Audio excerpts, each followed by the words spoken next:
El Departamento de Justicia de Estados Unidos ofreció a México toda la ayuda que requiera para la recaptura del fugado narcotraficante Joaquín El Chapo Guzmán. En un video de 2 minutos de duración se ve cómo El Chapo da 3 vueltas de forma nerviosa a su celda y mira varias veces el suelo de su ducha, que está cubierto por un pequeño tabique que evita la visibilidad.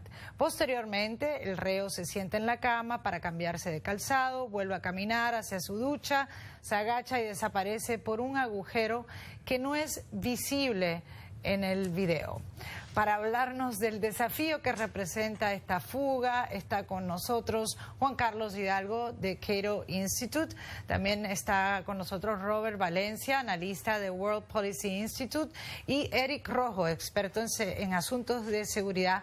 Bienvenido a todos, a los tres, por estar con nosotros. Eric, vamos directamente contigo. ¿Qué es lo que se dice en México realmente hecatombe para el gobierno de Enrique Peña Nieto? Muy buenos días a los público. Sí, el público de México.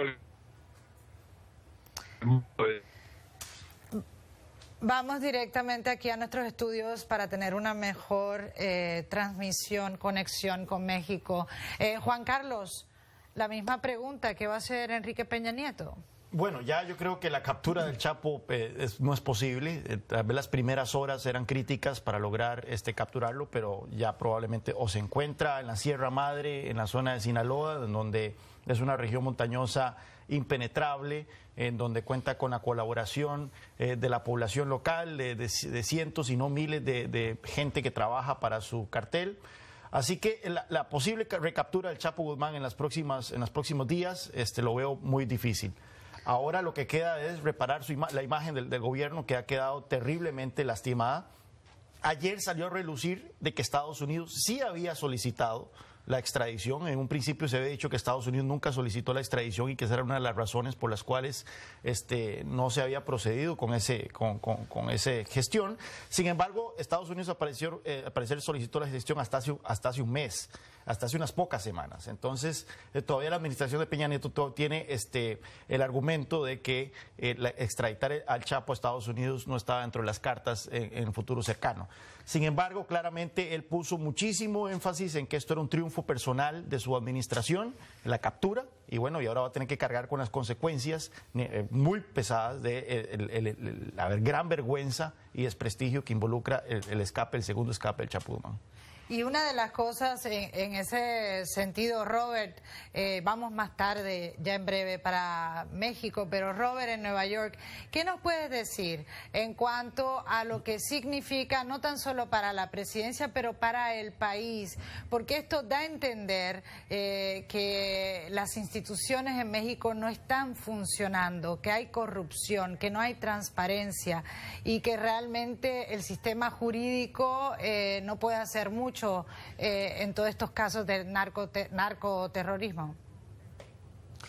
Muchísimas gracias, Patricia, y un saludo a todos los televidentes. Sí, efectivamente, yo creo que uno de los combustibles para el narcotráfico y otros grupos criminales en México es que exista la corrupción. De lo contrario, no creo que funcionaría de la forma en la que lo hace actualmente.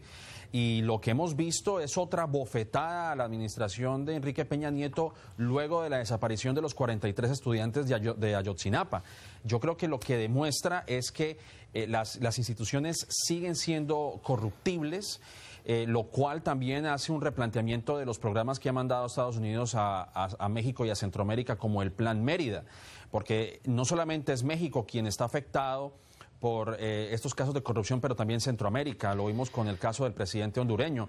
Así que yo creo que hay que hacer un planteamiento, sacar de raíz a estos criminales que están dentro del gobierno, a nivel municipal más que todo, y también dentro de las cárceles, porque aunque se habla mucho de la policía, se habla mucho del gobierno y se habla mucho de los militares, no se toca mucho el tema del sistema carcelario en México, y no es la primera vez que ocurre algo así. Han habido 300 fugas en México, vimos la conflagración en una cárcel en Monterrey, en Apodaca, con lo cual también esto replantea que que en ese frente también hay que hacer mucho trabajo.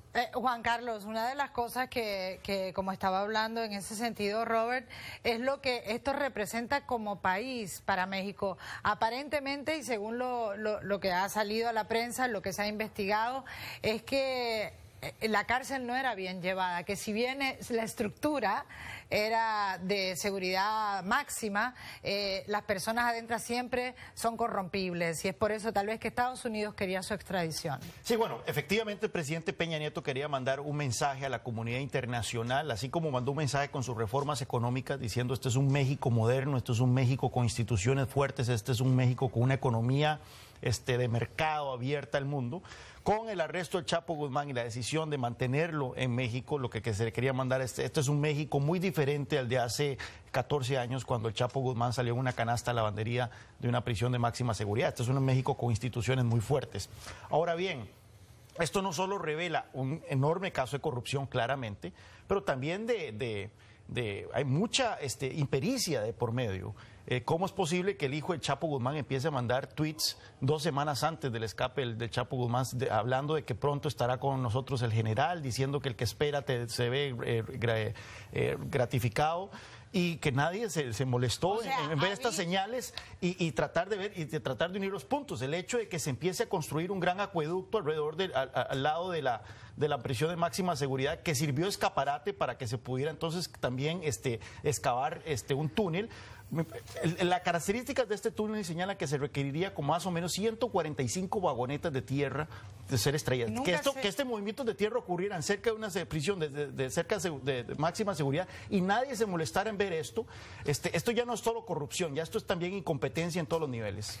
Eric Rojo, ¿qué se puede hacer en estos momentos? Ya la vergüenza está para el gobierno, pero claramente es el Estado de la democracia, el Estado del imperio de la ley lo que está en juego en México.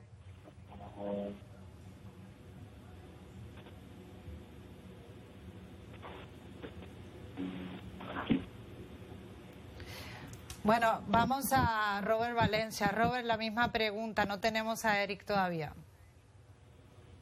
¿Me podrías repetir la pregunta, por favor, Patricia? Lo que está en juego es el imperio de la ley, el Estado de la democracia en México. ¿Qué nos puedes decir en cuanto a esto, lo que acaba de exponer Juan Carlos y lo que esto significa pues para México como país? Claro, por supuesto.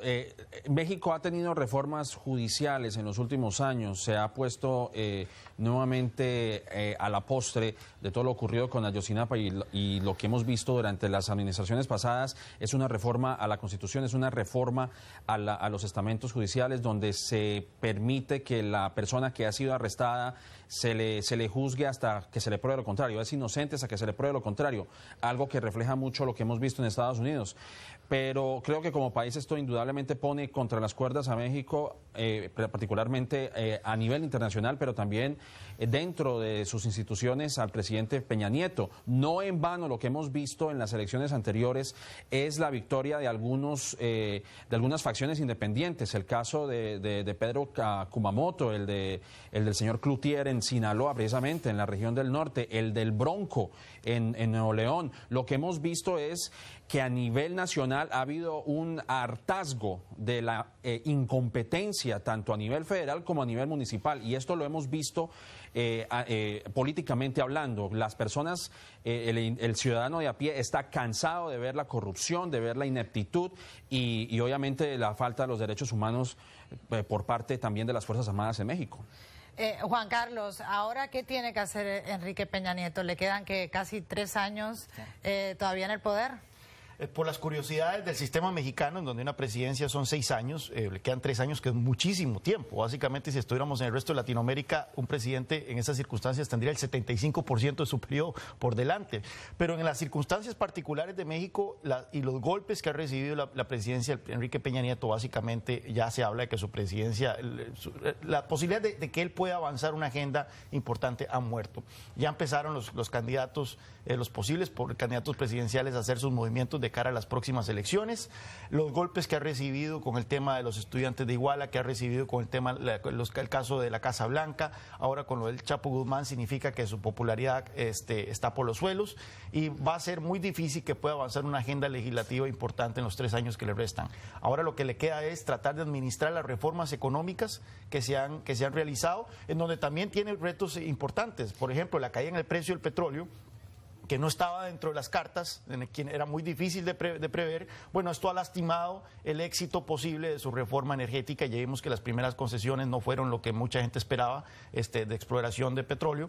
Así que, bueno, al presidente nada más le queda ahora tratar de profundizar la implementación de las reformas económicas. Muy difícil, porque inversionistas, por ejemplo, con esa poca credibilidad de la estabilidad de México no van a entrar. Sí, exactamente. Todo se confluye en un solo punto, que es la imagen que México proyecta al mundo, así como el presidente Peña Nieto quiso mandar esta imagen de fortaleza institucional de un nuevo México. Estos casos demuestran de que el viejo México está muy presente todavía.